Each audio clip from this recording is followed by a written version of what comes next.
voulais vous remercier de vous être déplacés si nombreux et vous poursuivez au fil de l'eau de cette campagne. En tout cas, merci de relayer l'information. Tout d'abord, 3e ligne de métro, oui, mais on passe par l'aéroport. On n'hypothèque pas l'avenir.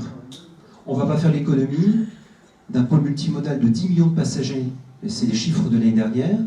Je pense qu'on parle d'attractivité sur le territoire de la ville de Toulouse. On n'a pas encore enfilé, si vous me permettez l'expression, on n'a pas encore endossé le costume de la 4e ville.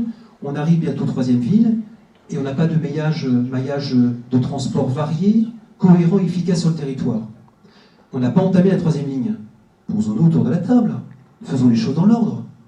La fiscalité, nous on s'engage à Toulouse-Belleforte, très concrètement, que la pression fiscale ne bouge pas. Elle sera pas...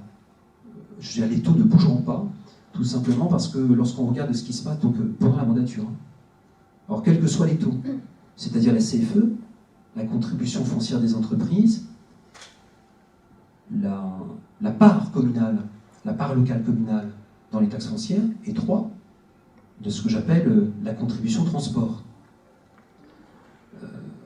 Et pourquoi? Alors, il y en a certains qui ont défendu, effectivement, sur cette 3e mesure, ont défendu de rehausser le taux. Le taux est de 2%. Vous savez, sur ce que l'on prend sur la masse salariale des entreprises, l'augmentation de 2%, de passer le taux de 2 à 2,2. Donc ça fait 10%. Sur ces 10%, ça représente 28 millions d'euros pour les entreprises toulousaines. Pensez-vous qu'elles peuvent accueillir une pression fiscale complémentaire à l'heure où vous avez les petits commerçants qui souffrent au centre-ville, à l'heure où l'emploi, dans un territoire comme le nôtre, avec l'essor démographique que nous connaissons, on doit être au rendez-vous. La collectivité doit être facilitatrice. Moi, je suis préoccupé depuis plusieurs années. On voit arriver toutes les chaînes de magasins. Que vous preniez à Rennes, à Lyon ou à Toulouse, finalement, vous avez les mêmes magasins au centre-ville.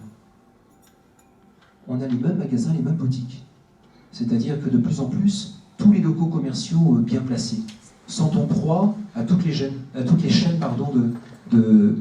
que vous connaissez, je pense. La police municipale. Aujourd'hui, la police municipale, qu'est-ce que c'est? Ce sont des patrouilles en voiture qui passent dans les faubourgs. Et bien, Toulouse-Belleforte vous proposera, et on mettra tout de suite en application, une police municipale à pied. Une police municipale, c'est-à-dire la création de l'îlotage dans la police municipale. L'îlotage, vous l'avez connu, il fut un temps, avant l'arrivée de Nicolas Sarkozy, dans la police nationale. Et bien, je crois qu'aujourd'hui, on a besoin d'une police municipale à pied dans les faubourgs. À pied, ça veut dire quoi? Ça veut dire en contact direct avec les commerçants, en contact direct avec les associations, les leaders d'opinion dans chaque faubourg, dans chaque village urbain, en contact direct et clairement identifié par les parents d'élèves, par les corps enseignants, où ils ont un référent à la sortie des classes, à la sortie de l'école. Et une police municipale à pied dans les faubourgs, ça veut dire quoi enfin?